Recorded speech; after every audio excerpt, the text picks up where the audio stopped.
No.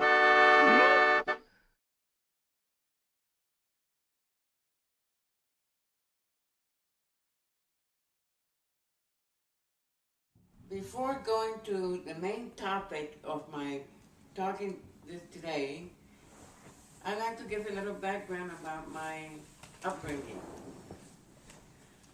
I was born from a Cuban mother and an Italian father, um, and my father I met my mother in Cuba, and they got married. He was an architect. He had a architectural firm, and at an early age, uh, he decided to put his firm here in the United States, in America. And therefore, my mother, my father, my siblings, which is my sister and my brother, we moved here to the United States. So then, at this point, growing up in the United States, uh, we would go to Cuba once, twice, 3 times a year to visit my family. And of course, we had many friends. We came from a socialite background in Cuba. And so we had a lot of friends there. At this point, they started to have Batista, which was a dictator. Like, there were many dictators in Cuba, and that goes on to Latin America as well. And they wanted to overthrow Batista because he was a dictator. He was killing people. He was taking all the money from the people and not doing what he was supposed to do. And in other words, a dictator, like any dictator do. At this point, many of the people in Cuba started rebelling against Batista, which meant that there were movements. Like right now, here in the United States, we have the Occupy movement. And there are some other movements that maybe we don't know about to do things against the people, actually. At this point was Batista. It was, as we know, today the dictator that we have in Cuba, which is Fidel Castro. That was one movement called the 26th of July movement. Then there was another movement called Sierras Cambrai movement, which it was in one of the provinces, who was Eloy Gutierrez Menoyo, the one who led that. Let me retract. Fidel Castro, which was in the mountains of the Oriente province, he had Che Guevara, which is renowned person. Now he was killed, but he was a doctor, a socialist from Argentina. So now Fidel Castro was this socialist, although they're not saying anything about socialism. They're saying everything is going to be green as the palm of Cuba. There's deception right there. Now, on the other hand, there is another movement. The student body of Cuba was very politically oriented. And there was another person his name was Jose Antonio Echevarria. He was the president of the student body of Cuba, the Federation. That was another movement. He got killed after he was leaving a radio station where they had taken over the radio station and denouncing Batista of all the wrongdoings and the killings he was doing, the tortures he was doing. And then as soon as he's coming out of the radio station, he was assassinated by, of course, the Batista people. And at this point, I'm here, raised in the United States as, a regular American girl, in the school. And I knew I was going back to Cuba and all this kind of stuff. I knew, kind of things that were going on. And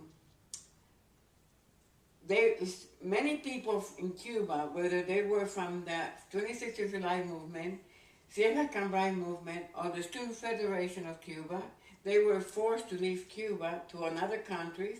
Many came to the United States because they were fleeing, not being assassinated, captured, and tortured from Batista's government.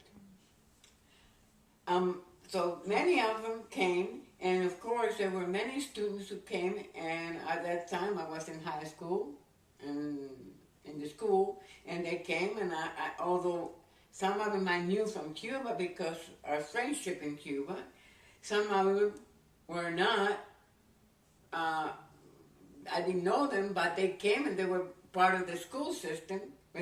They came and they were in the high school and the school system here, whether in college or whatever they were. At this point, I was invited by one of them to go to a meeting. So I went, and I became part of the Student Federation to overthrow Batista. Nobody knew, including my family, my parents, nobody knew anything about it. I would be part of going to Cuba.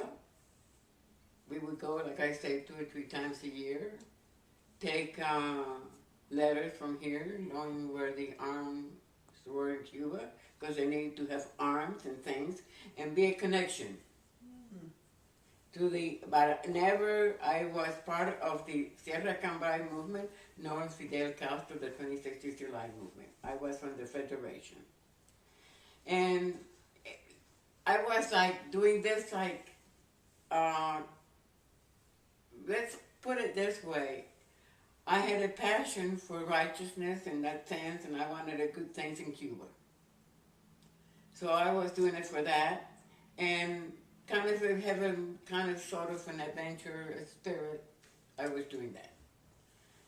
And it's the time passed, and at this point,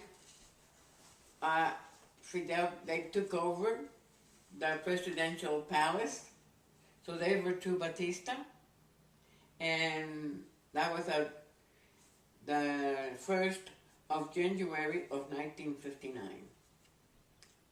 Then, my parents found out, everybody found out that I was involved in it, and everybody was in shock. But anyway, time passed, and my sister got married and went to New York. We were in Miami. That's where I grew up. And then we heard from her that they have moved to Cuba. She married a journalist, and she's in Cuba. And what happened was that he had joined some socialists in New York, and he was an idealist. So he took her to Cuba. She was pregnant, and we found out that she was in Cuba, and she was about to give birth. She gave birth. Then in December of 1960, my mother, who never liked Fidel Castro, let me put it that way, never liked him at all, wanted to get my sister out of Cuba, so I was to travel with her to Cuba. To my mother, not myself really, was to convince my brother-in-law and my sister to come to the United States. Well, we went in 1960. I was not an American citizen. I had submitted my paper at this point, for some reason, not even my mother. So now we are in Cuba. My father showed up in Cuba and offered his services to the government because he had this great architect firm, so he offered himself to Cuba, and so they took his services and made him chief of two provinces in Cuba. So we're in Cuba. Now comes 1961, and Castro breaks relationship with Cuba, with the United States, I mean. So there we're in Cuba, and at this point he's setting everybody who's foreign from any other country out of Cuba. Those who are Cuban born, who are not citizens of another country, he's not letting us out. And so we stayed in Cuba. I worked in Ministry of Industry, which was Che Guevara. So I had the opportunity to meet Mr. Commander Che Guevara. I had the opportunity, because of my father's position in the government, to meet many of them, and which is not what I really now had wished. Then afterwards, we're there in Cuba, and I left the Ministry of Industry where I was working, and then went to the University of Havana. Then he hadn't declared any communism because, like I said, there's a deception where it comes to proclaiming this is communism from the beginning, because they work very subtle first to get the majority, exactly the minority, to accept them as a force. And they don't want to proclaim that there is a communism, because communism really has a really bad taste to everybody. We have known what happened in Russia, what happened in China, and we know what has happened in those places. So it's that we're not going to talk about this is communism. It's very subtle. So that happened in Cuba. So the beginning of the breakage of Castro with the United States, everything as green as the palm of Cuba. Everything is really great. We're going to change this country. Change. So months passed by, and after about 6 months later, they're declaring the Communist Party in Cuba. Now, after they have the people, entice the people, lie to the people about what it is really communism, what they do is get first them to idolize them, and then they come up with a bomb of saying this is communism. And that's happened in Cuba. Now, at this point, there's control, because they already have gone into the banking system. They have gone into the major industries in Cuba. One of them is the sugarcane industry, when it comes to all the mills and all these things, which it was a major thing in Cuba. They go very subtle, they start confiscating businesses. They go into the housing, where they confiscate everybody's house. Before that, they already have confiscated many. They confiscated our house. So we had to get another house. We had properties in Cuba. They confiscated our farm. And they left us with two: the house in the city and the beach house in Varadero Beach, which is one of the most famous beaches in the world. So now we are in, they come and, they already confiscated, they start confiscating everything. Now they start confiscating what it is, the farms. And they leave the farmers with a few acres for their survival. The rest of it belongs to the government. And that happens in every communist country. When he declared the Communist Party, all of a sudden they make a census of all the population in Cuba. And that is to go into each person's home and write everything, and they kind of start looking at what you have in your house, and what they start creating that. Second, after that, they create the black committees. which is on every block, from corner to corner, corner to corner. Each of these blocks have, from this block to this block has a committee, from this block to this block has a committee, which is a committee that are going to support the revolution. That's what they call in Cuba. Then you say for the communism, they're going to support the revolution. And it's for their safety. They're going to create this because they are against capitalism, and they have this phobia about capitalism, where they think that the United States is going to go and invade Cuba. They're going to do something, and they have this paranoia, so they create this. That's what they say. They have another motive behind that. They say that they're going to create this because it's safety. Therefore, those people who are there, they're going to belong to the militias. They're going to do guards, not during the day. They have their own way to do it during the day. But during the night, they're going to see a certain hour, they start to do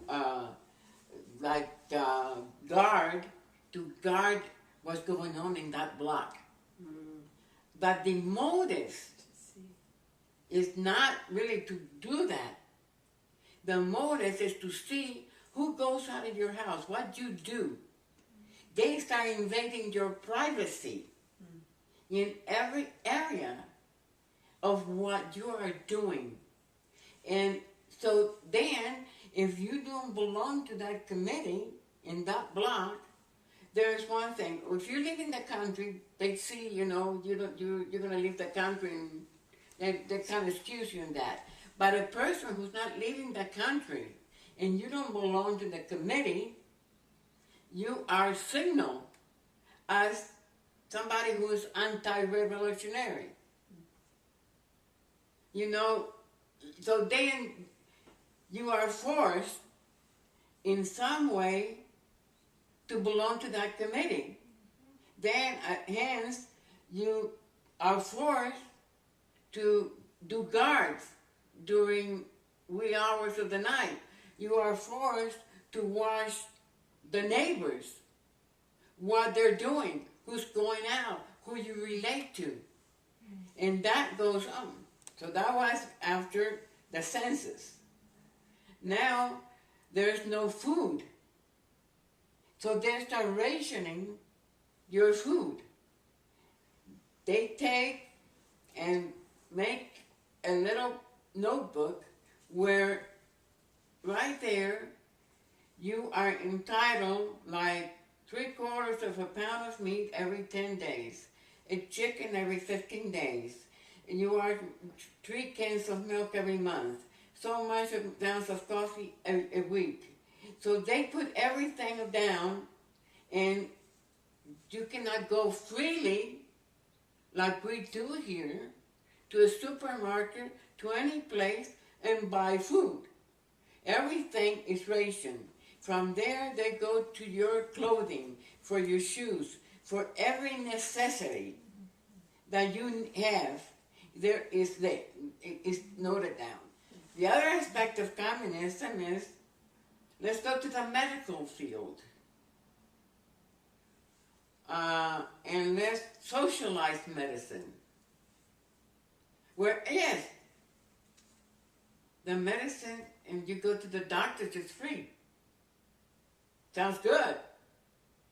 But then, you don't have medicine. You don't have things. It gets to really, you cannot go to any place and have your doctor. Yes, there are some private doctors, but then you are really forced to go to the hospitals and go to these places and get the doctors they choose for you to get. So that's your Obamacare. It's scary when you have this. You are concerned because you don't know, you get sick and you don't have a doctor who really is going to, you really can find. You have somebody from the government who's going to see you. They go to school system. In the school system, they have the authority to tell your children what to study. Your parents don't have a say of what you are, to go to the school and protest about it, because when you protest over there, you are anti-revolutionary. You are against the government. Then, of course, that causes, like the laws, that the parents don't have any rights over the children. The children kind of start becoming part of the system. That's another thing. Then they confiscate everybody who has homes.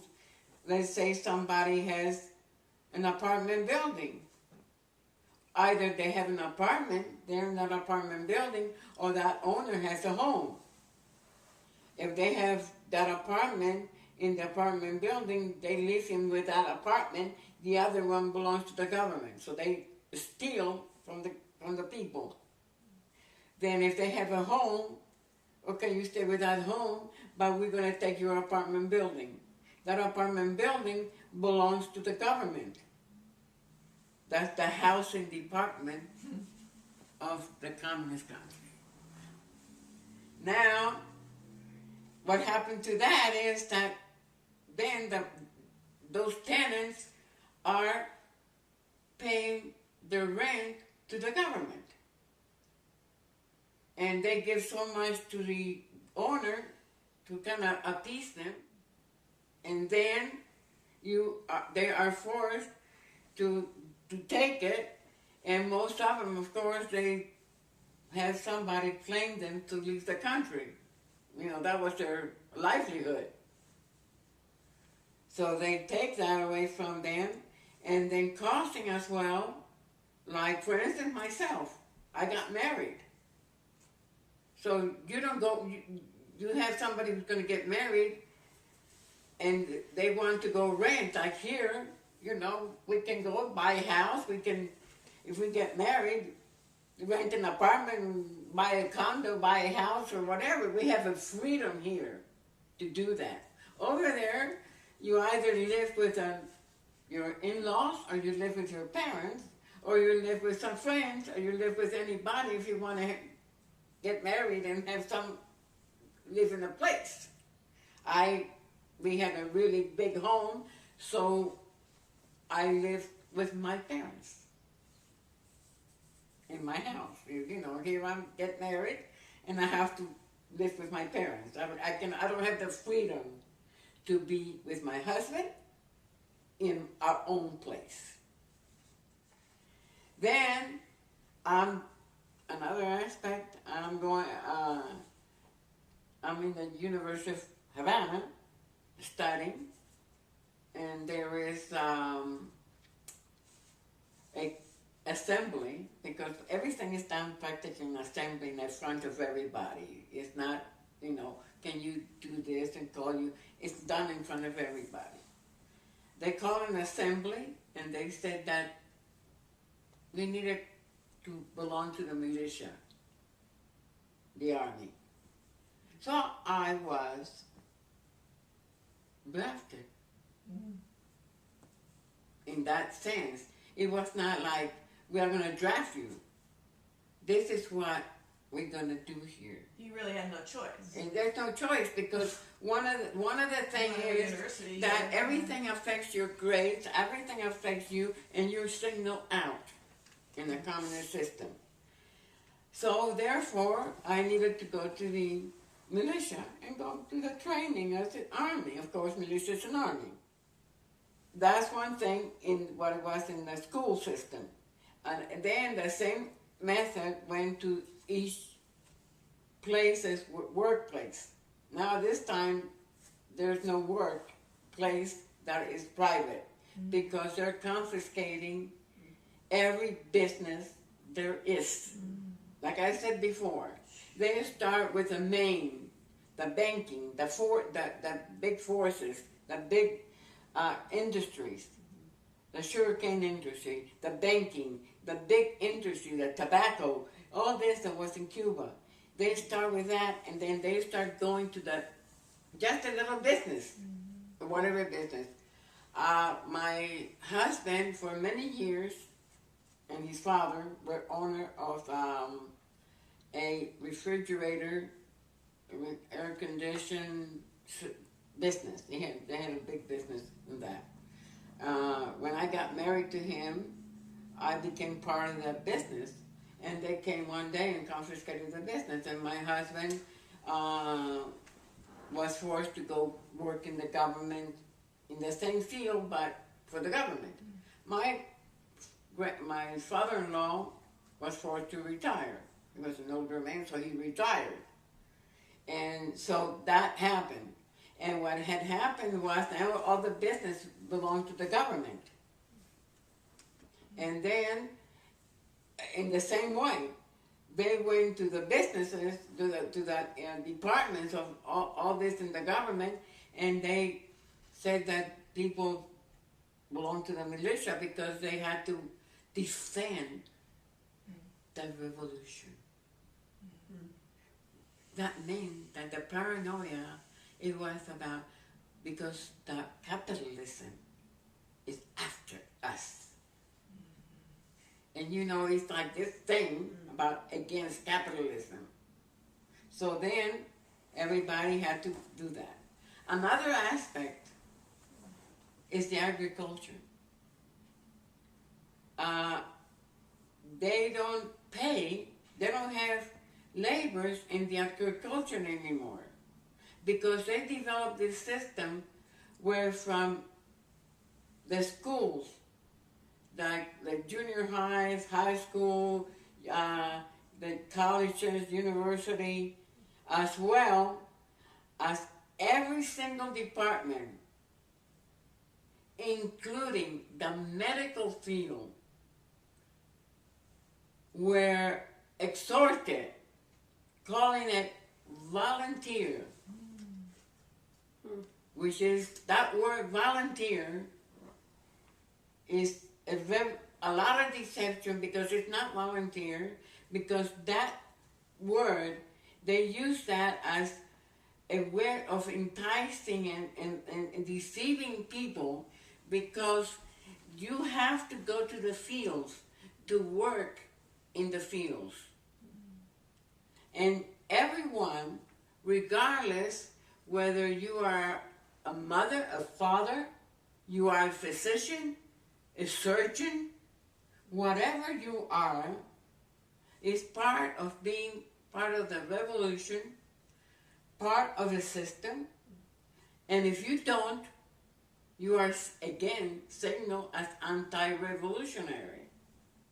I remember my sister had to leave her 3 daughters with my parents because she needed to go to the fields to pick up tomatoes, dig potatoes, or do whatever. I had to leave into the fields to cut sugar cane, like picked up tomatoes, whatever the crop and whatever there was there. Sometimes, and that was not going from my house and go to work and come back. We had to stay there in that field for a week, 2 weeks, up to 6 weeks or 3 months. And then we would stay there, like in the university.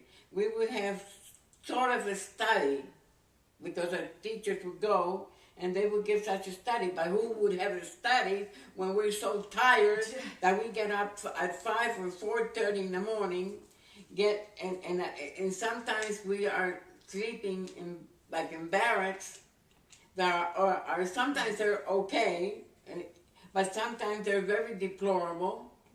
We don't even have running water.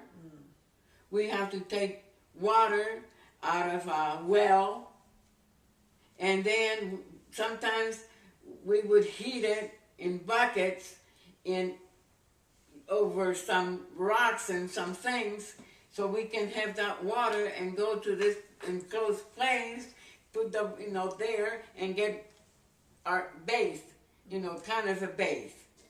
Sometimes we had a shower, and that was the same thing when we were doing military training. So this goes for everyone. And like I said, everything that you say no, you are considered an anti-revolutionary. Now, talking back about your ration, who can live in what you are giving in that notebook, that quota? So then there is the black market, where, of course, a pound of coffee would cost you 30 pesos. Which means, like, you know, they would go and cost you $30. And things become very high. But what happens is, you work and you have money, but you don't have where to spend it because everything is rationed. So you have the money, but you don't have where to spend it. And most of the people like us, we would not put it in the bank, because if you put it in the bank, that's not yours, that's the government. So they know what you have. So you generally keep the money at home. And then you have all this money, so you take that money to go buy food. You need to eat. And in our house, where I had my mother who was diabetic, she needed to have, you know, food. And we needed to eat. I had 3 little nieces that needed food. So, you know, let's go out and because of these people who they have left with 3 acres or so. They had like the pigs, and they had the chicken, they had eggs, and they have and the crops, and they would be in the black market because they got the money. They would use that money to get some other things, to do crops and get some other things, and they would help you. So you go to and you had all this. There was a network of black marketing, but in that, you were risking your life. Because what happens is, if they would caught you buying or selling, both would go to jail. And they would consider you an anti-government person. It's not like, you know, you're stealing, you're doing something wrong, there's a law for this, and those who are conspiring against the government, in arms or rebelling, those are the ones who are against government. No, whatever you do is anti-government. There's no common prisoners. They would not say that, but it is. There's no common prisoners in that sense. So then you are forced to be in this system. At this point, my husband has passed away when I was 21, so I became a widow when I was 21. Then I remarried again. Then I divorced, and that's when the Lord started working in my life. I started going to the Seventh-day Adventist church, and they were very evangelistic, and so inside of me I had a kind of a faith. I saw some things, but I was not fully in the Lord. Then, and we were Jewish when we didn't know we were Jewish. There was another story about it, and we didn't really profess a religion. Although I had something inside that kept me going, and now I see that it was the Lord. Then after that, my father was put in jail because in his office in the Matanza province, where he was the chief of that province, there was somebody who harassed one of the secretaries there, and my father wrote a letter about denouncing the guy. Well, they came and apprehended my father because the guy who had harassed that secretary was somebody in the Communist Party. Mm.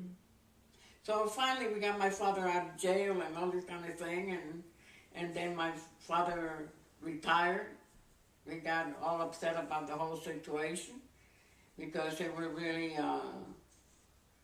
blaming him. So he retired. At this point I have I'm graduating from University of Havana, and we all decided that, well, my brother, who hadn't been going to Cuba, never wanted to go to Cuba, which I thank God that he never went to Cuba, because he was here in the United States. Oh, by the way, before this, first was the Bay of Pigs. I was there with the Bay of Pigs. You were in Cuba at I was the in time? Cuba. Oh, wow. Because I was there from 1960 to 1973. At that point, I was in Cuba. I was in 1961 when the Bay of Pigs.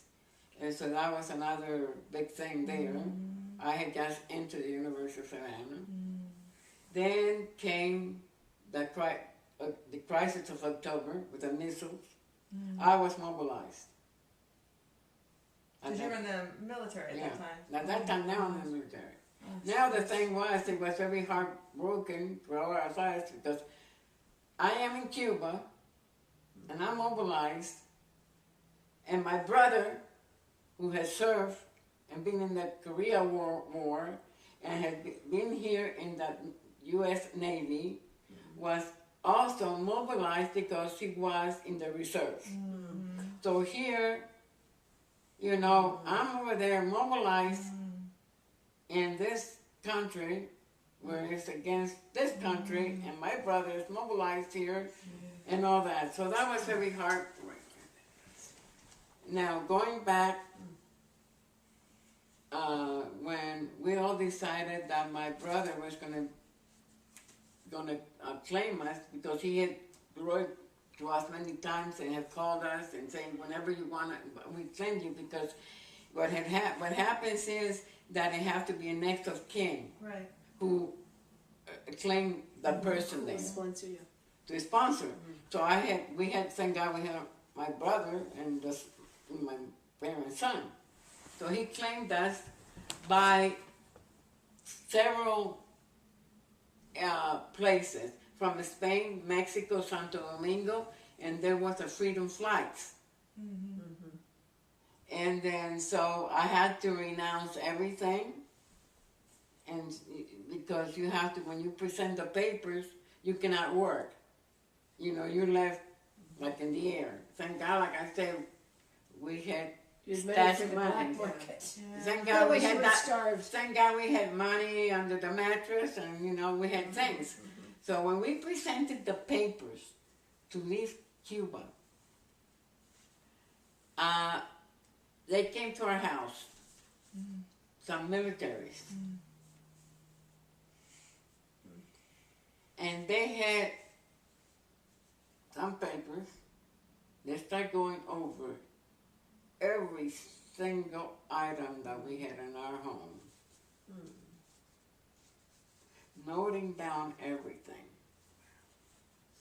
which meant that when they do that, they do an inventory of everything that you have in your house when you present your papers to leave So Cuba. they can take it from you. No, it is not. It is like, they do that because when they give you the permit to leave the country, they come back with that paper to see if everything is there.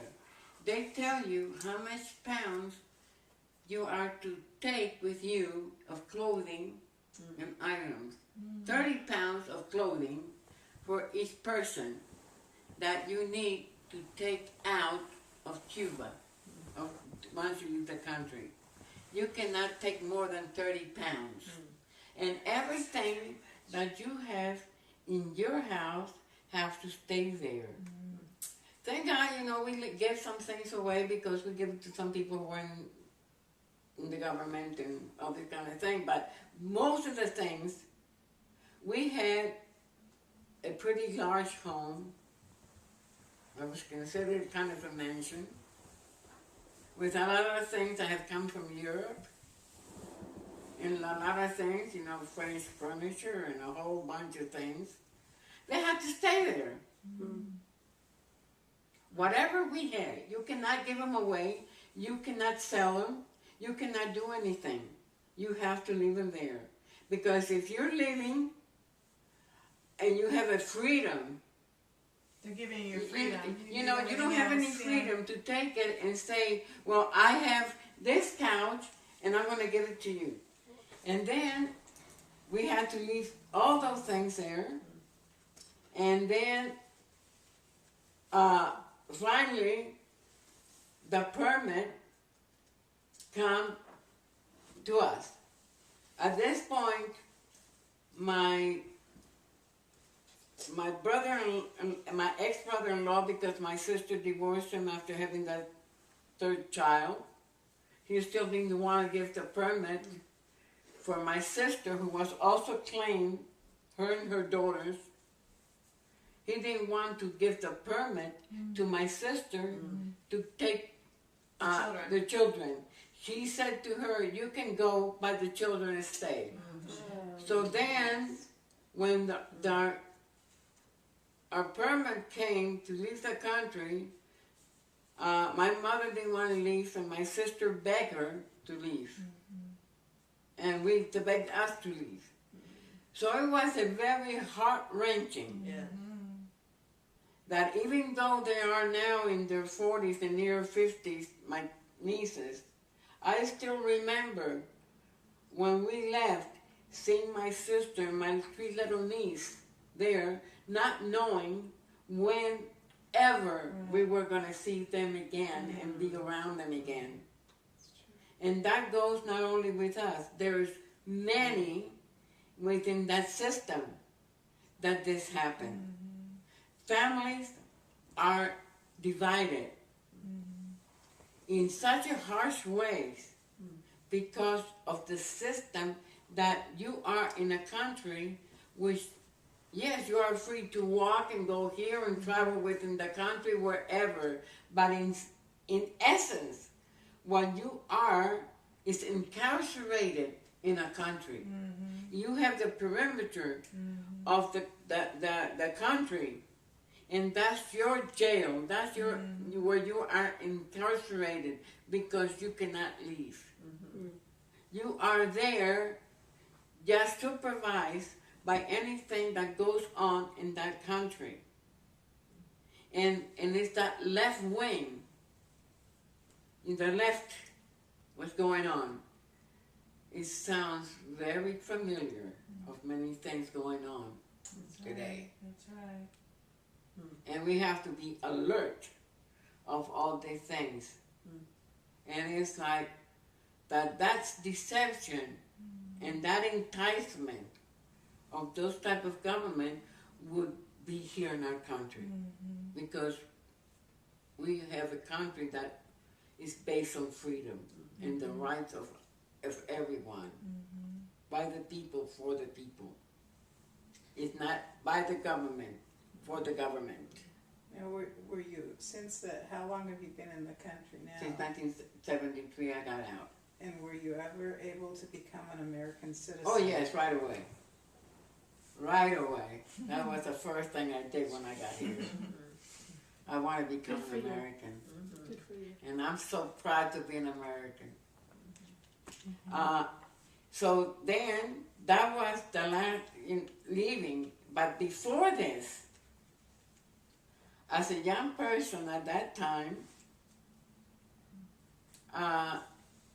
when they gave us the permit, now I received a summons from what they call the G2, which is equivalent to the CIA here, you know, one of the spy agencies, that I have to go for interrogation. So about a week later of receiving the permit, a military showed up in my home with a summons that I had to go to the G2 offices. Oh my gosh. I didn't know what they were talking about. So then my father took me. He accompanied me and everything. I got to the G2, one of the G2 offices, and then they pushed me into a room where I had 2 militaries inside, 2 militaries in the door, and they started interrogating me, trying to break me. And that's where I give God the glory. Because even though I hadn't confessed Him as my Lord and Savior and I was in the world, I had the peace. I could talk very clear and I had the confidence. And something within me gave me a confidence that it was awesome because they were talking about names and things that I didn't know because they were, like I said, it was a try to break me kind of thing. So they could probably put me in jail. I don't know their motives, but I had to go several times for about a week, almost every other day or 10 days to go there because they would say, okay, you have to come this, certain other day. So this was an ongoing basis until finally, and I really believe, but it was by the grace and glory of God and His love that He protected me from whatever circumstance it was.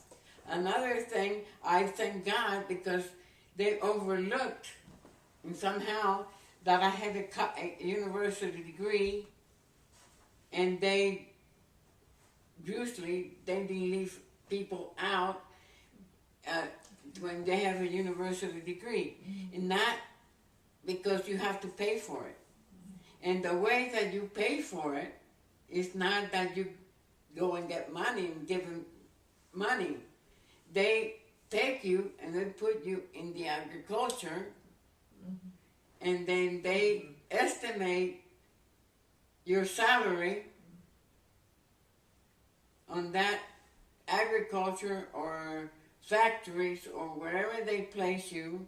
They estimate the amount of a salary, and from that salary is for paying your studies, which then usually, how in the world, what is the salary in Cuba? It's very minimal, so where in the world? That's forever. You'll never get out of it because they estimate this amount for your studies, and you have this little salary, and you will never pay for it, so that means that you never get out of Cuba.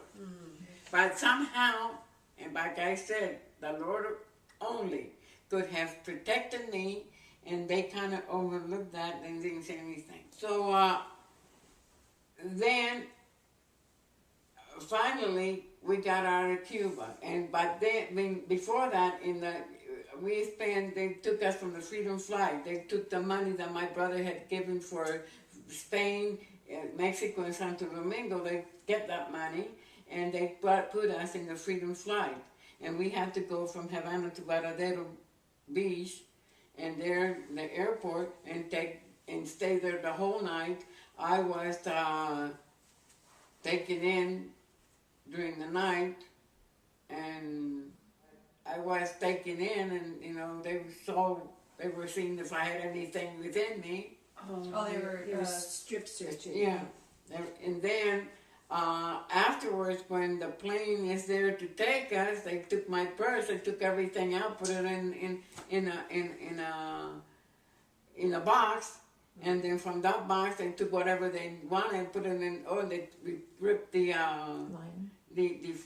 lining of my purse to see if I had anything. They took my diploma. secret papers of your secret CIA. They took my diploma that I was bringing from the University of Havana. They ripped it and threw it away. And then they put whatever they wanted in my purse.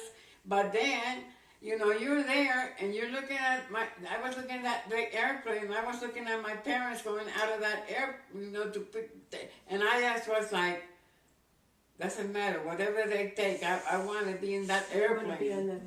I want to be in that airplane. So you kind of restrain yourself, and you are there just looking at the airplane. You're not looking at them. Let them put whatever they want in my purse.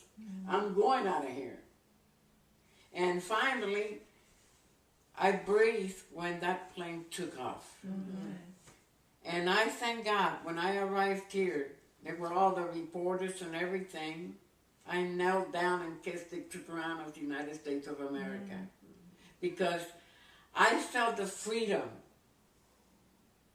at that moment.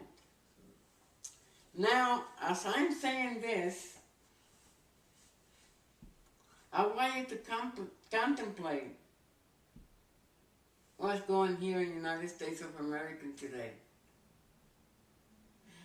I want to